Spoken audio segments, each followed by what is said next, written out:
José María Oquín, catedrático de Economía de la Universidad Pablo de Olavide. Muy buenos días, José María. ¿Qué tal? Buenos días, ¿qué tal? Bueno, hemos conocido los datos de Japón, esa contracción de la economía, los datos de China también. ¿Cuál es la fotografía, el análisis que se puede hacer minutos después de haberlo conocido, José María? Bueno, el caso de Japón siempre ha sido una economía desde hace, yo qué sé, casi 20 años, ¿no? Muy volátil, ¿no? Que mantiene unos picos de altibajos en el PIB por muchas circunstancias, ¿no? Prácticamente desde el acuerdo del Hotel Plaza famoso en 1985, pues no ha vuelto a levantar cabeza, ¿no? Sigue más o menos en el PIB que tenía entonces, cuando Estados Unidos, por ejemplo, ha multiplicado su PIB casi por 3, ¿no? Entonces, Japón además es el país más endeudado del mundo, ¿no? En cuanto al Estado, ¿no? Es verdad que ahorra mucho, los japoneses ahorran mucho y suele tener un sector exterior positivo, lo cual le permite mantener esas cifras tan altas de deuda. Ahora esperamos otro plan de estímulos, ¿no? Tenemos que recordar también el Abenomics, ¿no? Las tres flechas, ¿no? De la política monetaria, la fiscal y una política estructural que no se llegó nunca a poner en práctica, ¿no? Entonces, bueno, harán políticas de estímulos y políticas, tiene que ser por lo fiscal, ¿no? Pero la deuda se le va a ir muchísimo más arriba, ¿no? Entonces, siempre está ahí, pero es muy volátil. Yo no creo que ahora mismo la economía japonesa sea la que marque la tendencia global, ¿no? Lo va a marcar seguramente más China y, lógicamente, el bloque occidental, y para nosotros más Estados Unidos y los países europeos. Y después el dato de China es un dato positivo, ¿no? Teniendo en cuenta que la impresión que dan es que lo que quieren ahora mismo hacer es desinflar la burbuja inmobiliaria y todas las deudas que ha originado, ¿no? O sea, el Evergrande es el paradigma, pero hay más, ¿no? Entonces lo quieren hacer de una forma suave, sin que los precios se le vengan completamente abajo y sin que le genere una explosión, digamos, financiera, ¿no? Y ahí están, ¿no? Entonces, bueno, los datos son... no voy a decir inquietantes, ¿no? Porque creo que tampoco lo son, pero yo creo que estamos en el momento más complicado que por lo general vivimos en los ciclos, ¿no? Y son los cambios de tendencia, ¿no? Porque con una tendencia más o menos clara podemos tener altibajo, pero podemos predecir, ¿no?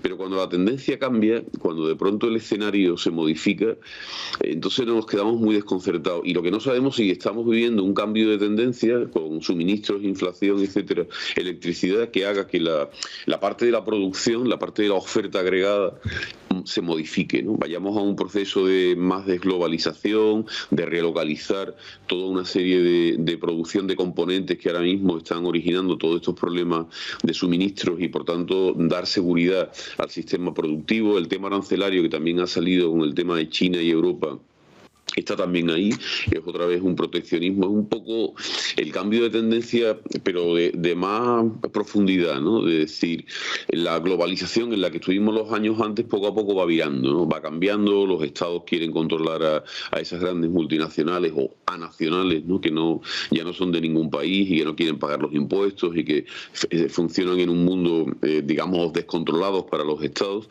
Y por el otro lado, las empresas que ven que tampoco ese mundo en el que habían vivido antes, con los procesos just in time que funcionaban tan bien, ¿no? Y todos los procesos de transporte que estaban llevando, digamos, a la economía global a una situación de muy buen funcionamiento, pero hemos visto que con una cierta debilidad, ¿no?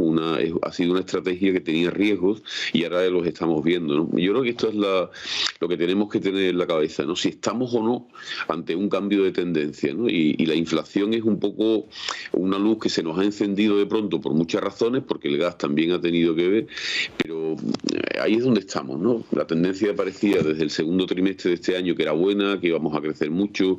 Yo creo que vamos a seguir con un crecimiento alto, pero ya con más dudas.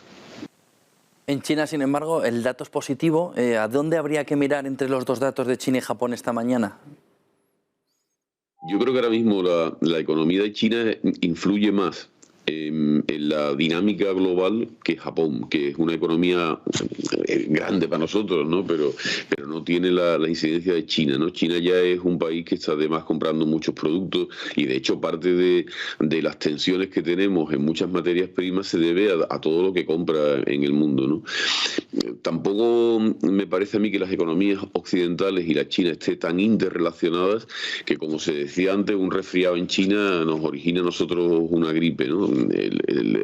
hay una cierta interrelación, la ha habido últimamente en lo financiero, y eso es lo que están intentando desactivar, ¿no? Entonces yo creo que, bueno, que las oportunidades a nivel de microinversiones, es decir, de poner los recursos, la riqueza de la gente en distintas compañías y tal, hay que ver la relación que tienen con la economía japonesa o china, lógicamente, pero yo no creo que a nivel global estas noticias sean como para decir vamos a entrar en una gran recesión, esto ha cambiado, porque el comportamiento de Japón siempre ha sido así en los últimos años, ¿no?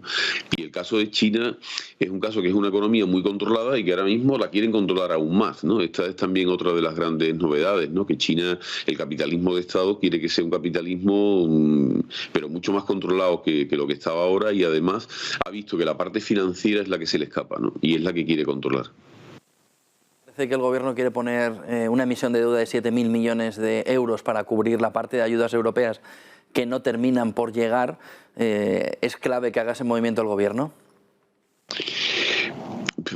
Hombre, las cuentas, digamos, el mundo financiero de los presupuestos requiere una serie de pagos, ¿no? Entonces es normal que si el dinero que tú esperabas que te llegara no te llega por una serie, digamos, de trabas de burocráticas o de exigencias y tal, y tenías comprometidos una serie de gastos, es normal que lo intentes anticipar, ¿no? O sea que yo eso no lo veo lógico. Otra cosa, lo veo lógico. Lo que no sé es si el dinero que va a llegar de Europa lo vamos a poder recibir y lo vamos a poder tramitar bien, porque esto siempre hemos dicho que hay muchas dudas, ¿no? Que las exigencias son muy duras, que tenemos que hacer las cosas muy bien, que tenemos que asignar el dinero a aquello a lo que no lo han enviado. Entonces hay muchas condiciones, ¿no? Entonces, claro, si tú has prometido que ese dinero te iba a llegar a determinadas comunidades autónomas o entes que van a realizar una serie de pagos y no llega, pues es normal que se produzcan.